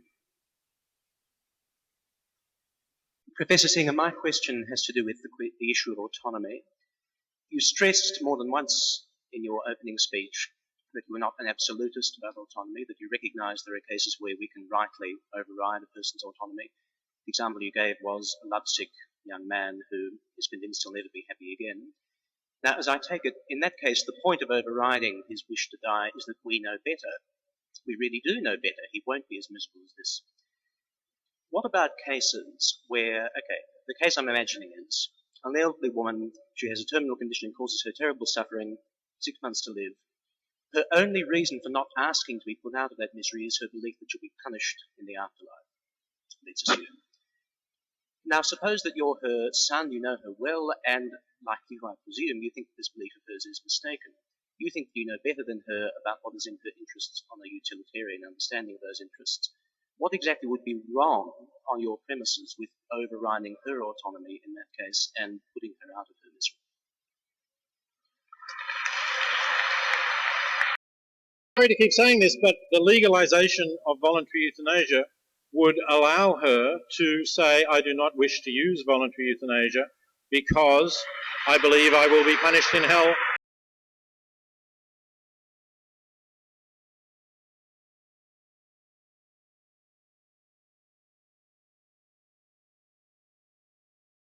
It seems about choice, but there's no euthanasia doctor out there that I know of, unless they're a complete fanatic, who's going to say it's for all comers. anyone that wants it can have it. Now, here it is. You're competent, as long as you're not completely loony. Here's the injection. Here's the drug. Doctors are still going to decide who they think is sufficiently, whether they're just a love-struck teenager and therefore they shouldn't have it. But in the case of the woman I talked about, she was an old person who'd had a relationship breakdown and she was given euthanasia in Belgium. What's the difference? Well, she's old and this one's young. Or the difference might be some other different assessment that you make. But one way or another, the doctor's still going to decide whose requests they think are the appropriate ones. They're still going to make a judgment about who's better off alive and who's better off dead. And so while we talk about it as being this great new freedom for the patient, in the end, it's the doctors who will be deciding. In fact, they'll have more power now because previously they didn't have this in their medical armoury, this way of dealing with people. And I think it puts a huge burden on them to have to make that decision. But one way or another, as I think the questioner was hinting at, it's still doctor knows best. Professor Singer, would you like to respond? Well, look, firstly, if a doctor doesn't want to have this burden, a doctor, under all of these legal systems I've been talking about, there is a right of conscientious refusal to provide assistance in dying. So the doctor does not have to have the burden. The doctor can just say, as no doubt many doctors will, I do not think that it's right to provide this and I'm not going to do it. I think a doctor ought then to say there may be other doctors you can find who will do this for you. So in terms of the power of the doctors,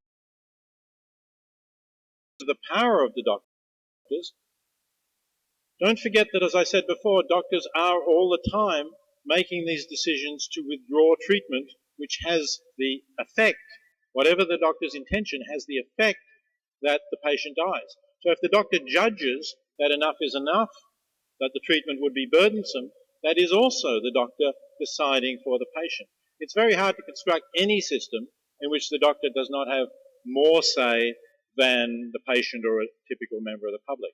I believe that legalizing voluntary euthanasia would shift the balance in the direction of the patient, but I don't think that it would eliminate some power that doctors still have over their patients. And this is our last question. Thanks for your patience. Thank you for the opportunity for letting me speak. I understand we're running short of time. Archbishop, I was just wondering if you could please engage with my suggestion that the way that we currently actually do withdraw treatment from patients and that it has been supported, at least elsewhere by the church, and the current methods of, keeping on administering morphine, things like that, which obviously do result in death. I wonder if you'd consider my suggestion that that's actually quite cowardly and it's skirting around the law, because really we all know that that's going to result in certain death pretty much. It's just a matter of when. I'm just wondering if you think it might actually be a little bit more straightforward and more humane if we're talking about respecting life and respecting the beauty and the importance of life, to actually allow less suffering and more dignity.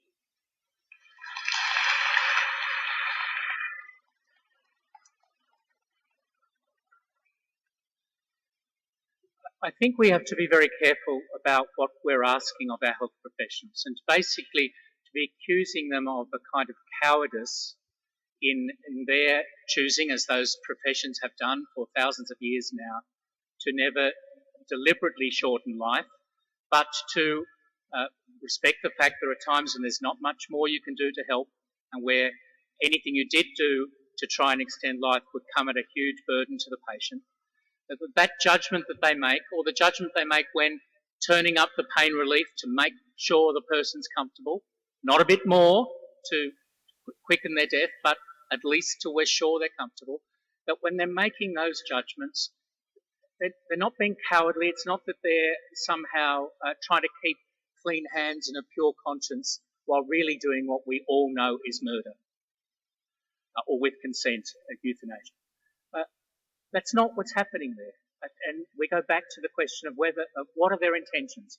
Of course someone could be engaging in an elaborate sophistry and really intending to shorten someone's life, doing what looks the same to an outsider. So we've got to ask our health professionals to be very honest with themselves and with us, and we've got to examine our own hearts in what we're asking for in life. What am I really about when I'm doing this? And am I trying my level best to save and heal and care, or am I willing in certain circumstances to harm or kill or abandon because I think that's good for some other reason? And I think there is a real difference, even though I agree with you, they can look the same from the outside. I think there's something that runs very deep about who we are and what we're doing at issue here. Professor Singh, would you like to respond? Well, really, just to say that I think if you look at the pressures that doctors are under in intensive care units, and I think it's a pity, I have to say, that funds have got to a point where doctors are under great pressure, where they can't spend as much time talking to their patients as really they would like to do and would be good for the patients.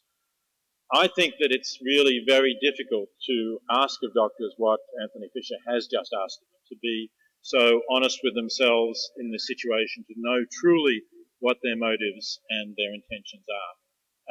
And that's why I think we ought to be more open about saying we are taking end-of-life decisions, we're taking them for a variety of reasons, and if we're not able to have open discussions with the patients about whether they want our assistance to shorten their lives, then we are increasing the likelihood that there will be poor communication and we will end up doing what patients have not asked us to do, actually shortening their lives without their consent. Now, I lied before. We have one final question just here at the front. I didn't intentionally lie, but I did mislead you. Set to go?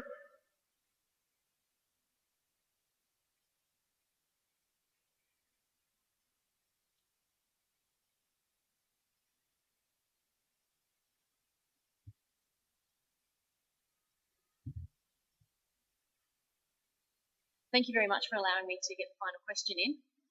I really want to address this to Bishop Fisher. I'm just wondering if euthanasia was to be legalised, I think there may in fact be a positive paradox that actually can occur. Currently, the issue of euthanasia is quite taboo. By actually bringing it out into the open and discussing it, people may in fact be required to seek counselling and to talk about ending their life.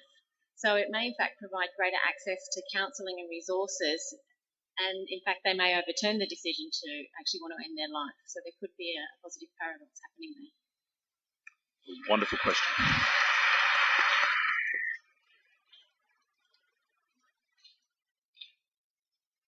I think that's a fair point. I think you could do euthanasia in more or less humane ways, more or less open, transparent ways, and that could include that you get second and third opinions, that you get extra counselling, that one way or another you try to make sure that this is honest and transparent. And there are real pluses to that compared to any regime of covert euthanasia. What I think would be better than both overt euthanasia and covert euthanasia is no euthanasia.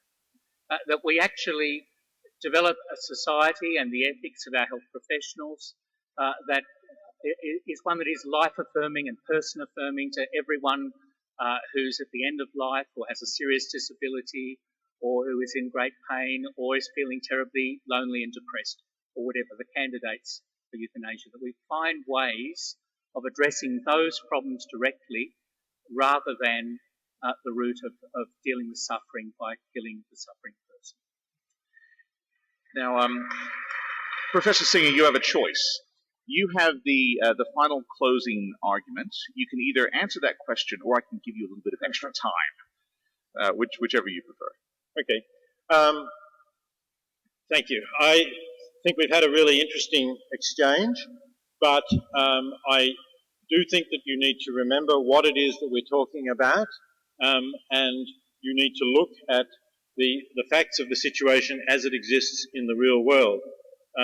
I believe that the evidence suggests it is possible to legalise voluntary euthanasia in ways that are narrow, and I think that that is a reasonable, practical reform to work for.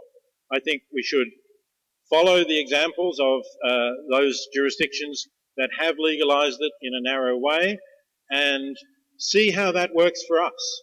Let that be a kind of social laboratory. We can, after all, rescind legislation. We have done that on a number of issues where we recognise a mistake. I think that we ought to go ahead with allowing people who are very keen to be able to end their lives where they have very serious grounds for doing so, to do it.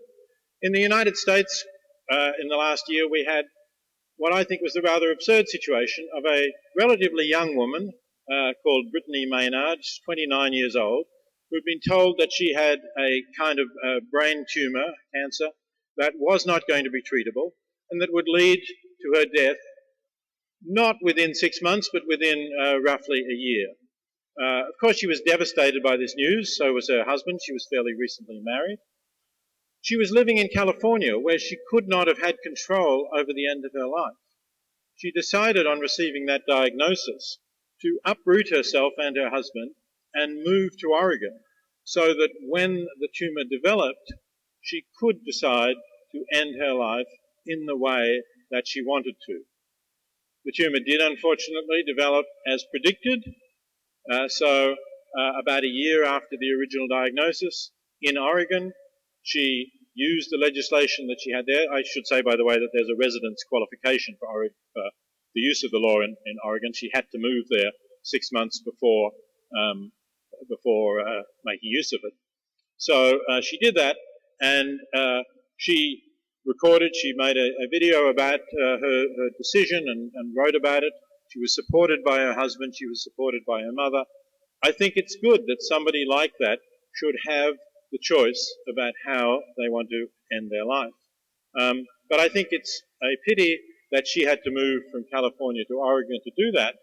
And it would be more of an absurdity still, of course, if somebody had to move from Australia to Oregon, or Switzerland is a country that does accept people to end their life in that way without the residence requirement. I think it's absurd that people should only be able to access that if they have the ability to travel, which of course they don't always if they're seriously ill, and the resources to do that. So I think we should follow that example. We should allow people like Brittany Maynard to exercise their choice, and I think, as I say, the evidence is that that can be done without posing a risk to the other vulnerable members of our community. Thank you.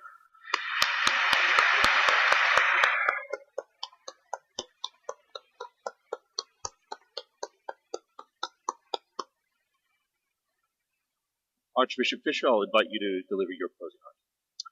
Well, my thanks to you all, and especially to Professor Singer for this, I think, very civil discussion of a very important issue tonight, and it's gone at some depth. Last year, the Newcastle Knights player Alex McKinnon suffered a dangerous tackle against Melbourne Storm and woke up from an induced coma, quadriplegic. His thoughts were naturally dark. He wanted to die, but his mum wouldn't hear of it, and he attributes his survival to her positive response. Now he's living courageously with his disabilities and an advocate for safety in football. In a euthanasia regime, it's not clear that such people will live. Their health professionals may judge them better off dead and not try so hard. Their families might buy into that mentality too and stop being so encouraging. The patients themselves, who are naturally despondent, may well volunteer for death. After all, those suffering from depression or demoralisation are 4 times more likely to request euthanasia. I used to live at the Gap, where suicide regularly occurs. And the so-called angel of the Gap, Don Ritchie, was given Australian Day honours for intervening when he saw people at the edge of the Gap. He'd bring them a cup of tea and say, "Would you like to talk to someone?" Gave them a few encouraging words. What's the difference between the would-be gap jumper and someone with a difficult prognosis? Now, why is the first treated as a life worth living and the second not? Why do we offer counsel to the first and death to the second? The practice of euthanasia inevitably changes our law and healthcare and society. It damages people's self-respect and relationships. Put baldly, I think it will make vulnerable people more vulnerable and suffering people suffer more. Tonight I've argued we shouldn't go down the path of state-sanctioned lethal injections. That we can do better for those in pain or who are lonely or feel that they are a burden or fear they're dying. It might be more demanding, perhaps especially on the bystanders and carers.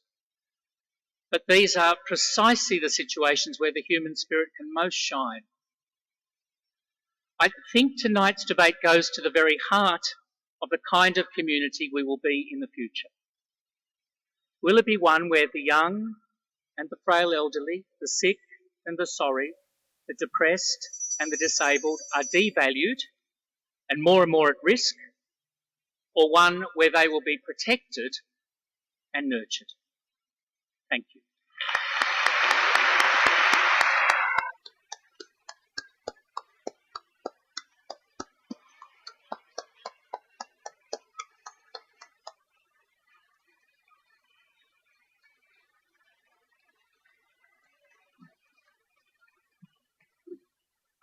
Well, what a whirlwind that was.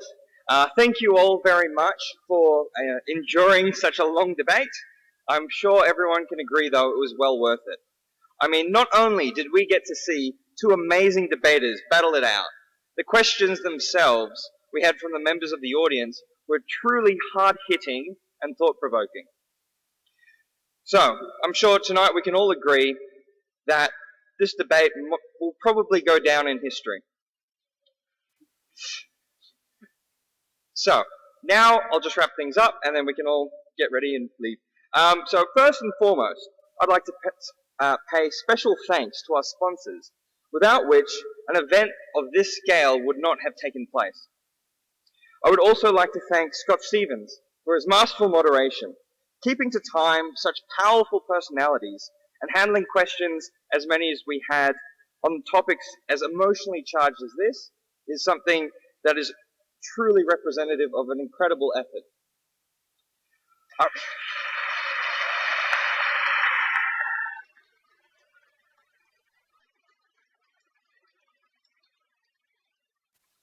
Of course, I would like to thank the two speakers, whose frank and open discussion was truly compelling. I mean, that's the reason why I was able to sit through the entire thing. I'd also like to give special thanks to the University of Sydney, as well as the Sydney University Catholic Society.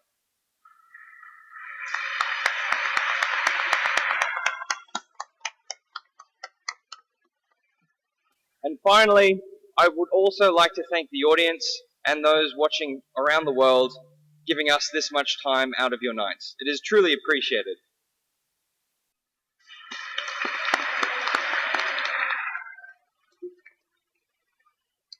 Now, finally, to close the event, I'd like to call on His Grace and Peter Singer to shake hands and exchange books.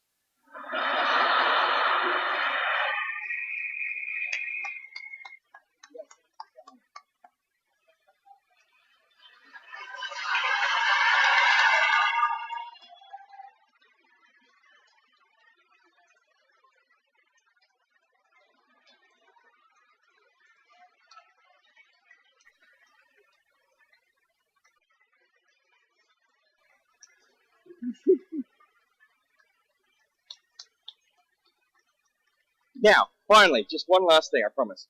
So, on your way out, we will be actually having book signings. Peter Singer will be taking time out of his night to sign books, and this will be found on the vestibule on your way out of the event. So please, if you're interested in Peter Singer's new book, please spend some time and have a look and potentially have a chat.